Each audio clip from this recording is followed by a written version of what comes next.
वालेकुम स्टूडेंट्स, मैं हूं सर फैसल और आज हम बात करेंगे ग्रामर पर। ग्रामर का जो सवाल है ये जमात नहम जमात दहम के ऑब्जेक्टिव पार्ट में आता है और इसके 2 से 3 एमसीक्यूज़ आते हैं। तो आज हम बात करेंगे कि सबसे पहले कि ग्रामर क्या है।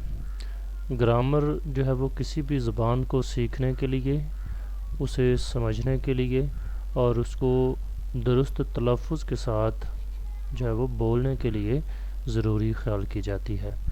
तो लिहाजा ये कुछ उसूलों का या कुछ कवानीन और ज़वाबित का मजमूआ जो है वो ग्रामर कहलाता है। यानी वो उसूल और ज़वाबित या वो कवानीन जिनको सीख कर, जिनसे हम आगाही हासिल करके, जिनको जानने के बाद हम किसी भी ज़बान को दुरुस्त जो है वो बोल सकते हैं या उसको सीख सकते हैं। तो सबसे पहला है ज़बान से मुताल्लिक़ जो लफ्ज़ है कि लफ्ज़ क्या है। अब इंसान अपनी ज़ुबान से जो कुछ बोलता है वो लफ्ज़ कहलाता है। जैसे रास्ता है, इख्तियार, अलीफ बे जीम, ठीक है, ये क्या है, अल्फाज हैं। तो ये इंसान की ज़ुबान से जो अदा होता है वो लफ्ज़ कहलाता है। हर लफ्ज़ की एक ख़ास जो है वो साउंड होती है, एक आवाज़ होती है जिससे वो पहचाना जाता है। नंबर 2 पर है जी कलमा। कलमा क्या है। ग्रामर में अकेले और बामानी लफ्ज़ को कलमा कहते हैं। जैसे कलम दवात, ठीक है, दाना, रोटी वगैरह। कलमा के बाद है जी कलाम। कलाम या मुरक्कब एक ही चीज़ है, 2 नाम हैं। 2 या 2 से ज़्यादा बामानी अल्फाज का मजमूआ क्या कहलाता है, मुरक्कब कहलाता है। जैसे नशीबो फराज, कलम और दवात, तेज़ घोड़ा वगैरह। उसके बाद नेक्स्ट है कलमा की अक़साम। अब पहली बात तो ये है कि आपने इसकी अक़साम जो हैं वो एमसीक्यूज़ के हवाले से याद रखनी है कि कलमा की 3 अक़साम है। इसको आप फिंगर टिप्स पर याद रखें। पहली किस्म है इसम, दूसरी है फ़ेल, तीसरी है हर्फ। तो पहली किस्म इसम को हम देखते हैं। इसम जैसे कि आप जानते हैं ये बहुत ही मशहूर और ज़ुबान ज़र-ए-आम है कि किसी शख्स, चीज़ या जगह के नाम को इसम कहते हैं। जैसे अहमद, स्कूल, किताब, कुर्सी, बैग, घर, ठीक है।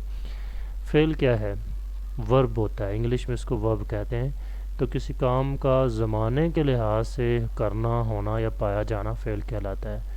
जैसे इसकी मिसाल है अहमद गया, अली ने खाना खाया, अमजद ने आना है।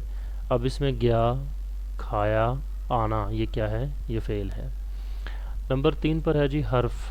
हर्फ क्या है, वो कलमा जो अकेले कोई मानी नहीं देता बल्कि दूसरे अल्फाज के साथ मिलकर जुमले में इस्तेमाल होकर अपने मानी ज़ाहिर करता है। जैसे अली घर में है। अब इसमें में जो है ये हर्फ है। लाहौर से पेशावर तक, इसमें अब से और तक ये हर्फ हैं। अली की किताब, इसमें की जो है ये हर्फ है। अब इन मिसालों में जो है वो हमने देखा कि में, से, तक और की ये हरूफ हैं। लेकिन जैसा कि हर्फ की तारीफ़ में हमने देखा कि जब तक ये किसी लफ्ज़ के साथ इस्तेमाल नहीं होता अपने मानी नहीं देता। तो अगर हम इसको देखें तो अकेले अल्फाज के कोई मानी नहीं होंगे। अगर हम अकेला में लिख दें तो क्या मतलब इसका होगा, नो। और अगर हम से लिख दें तो इससे ये क्या लफ्ज़ मानी देगा, कोई मानी नहीं देगा। इसी तरह तक ये भी कोई मानी नहीं देगा। की क्या है, कोई मानी नहीं देगा। लेकिन ये जब अल्फाज के साथ मिलकर आएंगे तो फिर ये अपने मानी ज़ाहिर करेंगे। तो ये था बेटा सिर्फ आज के लिए इतना ही कि ग्रामर के लिहाज से जो कि कलमा क्या है और उसके अक़साम क्या हैं, तो वो आज हमने किया और कल इंशाल्लाह इससे अगला टॉपिक वो हम शुरू करेंगे।